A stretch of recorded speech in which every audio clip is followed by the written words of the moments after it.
स्वागत है। मेरे सामने एक Redmi Note 14 Pro है और आज मैं आपको दिखाऊंगा कि आप इस डिवाइस को सेटिंग्स के माध्यम से हार्ड रीसेट कैसे कर सकते हैं। तो शुरू करने के लिए आपको अपनी सेटिंग्स खोलनी होंगी और यहाँ अबाउट फ़ोन्स पर जाएं, फिर नीचे स्क्रॉल करें जहाँ आपको फैक्ट्री रीसेट मिलेगा। ये आपको उन डेटा की एक सूची दिखाएगा जो इस प्रक्रिया के दौरान हटाए जाएंगे, जिसमें खास तौर पर संगीत, फ़ोटो और यूज़र डेटा जैसी चीज़ें शामिल हैं।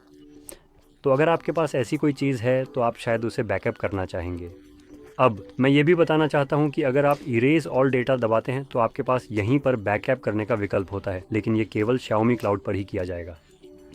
इसीलिए अगर आप बैकअप इसलिए कर रहे हैं क्योंकि आपने नया डिवाइस लिया है और वह डिवाइस Xiaomi का नहीं है, तो ये बैकअप आपके लिए उपलब्ध नहीं होगा। ये केवल अन्य Xiaomi डिवाइसों पर ही उपलब्ध है और किसी भी अन्य ब्रांड को इसकी पहुँच नहीं है। तो सबसे अच्छा तरीका ये होगा कि आप इसे मैन्युअली, उदाहरण के लिए अपने कंप्यूटर पर बैकअप कर लें। आमतौर पर किसी क्लाउड पर बैकअप करने की मैं वास्तव में सलाह नहीं दूंगा। आप बस अपनी सारी निजी जानकारी किसी और के कंप्यूटर पर बैकअप कर रहे हैं और फिर वे आपको यह भी कहते हैं कि अरे नहीं, आप इसे दूसरे फ़ोन पर रिस्टोर नहीं कर सकते। ये आपका अपना डेटा है यार, आपको इसके साथ जो चाहे वो करने की पूरी आज़ादी होनी चाहिए। लेकिन इसके साथ आप बस अपना डेटा किसी और के कंप्यूटर पर रख रहे हैं और न तो आपको उस तक पहुंच मिलती है, न ही आप उसे डिलीट कर सकते हैं। खैर, मेरे पास यहाँ ऐसा कुछ भी नहीं है जिसे मैं सुरक्षित रखना चाहता हूँ, तो मैं फैक्ट्री रीसेट चुनने जा रहा हूँ।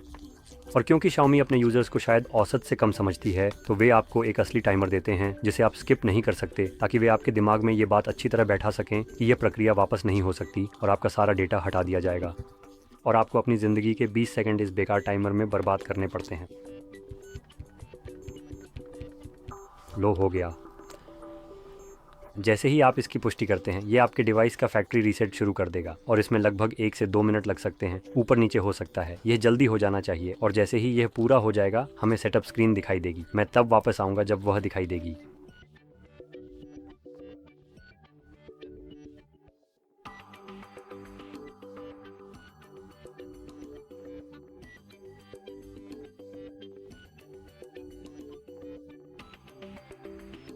आखिरकार प्रक्रिया पूरी हो गई है, तो अब आप यहां से अपने डिवाइस को सेटअप कर सकते हैं। अगर आपको ये वीडियो मददगार लगी हो तो लाइक और सब्सक्राइब करना ना भूलें। देखने के लिए धन्यवाद।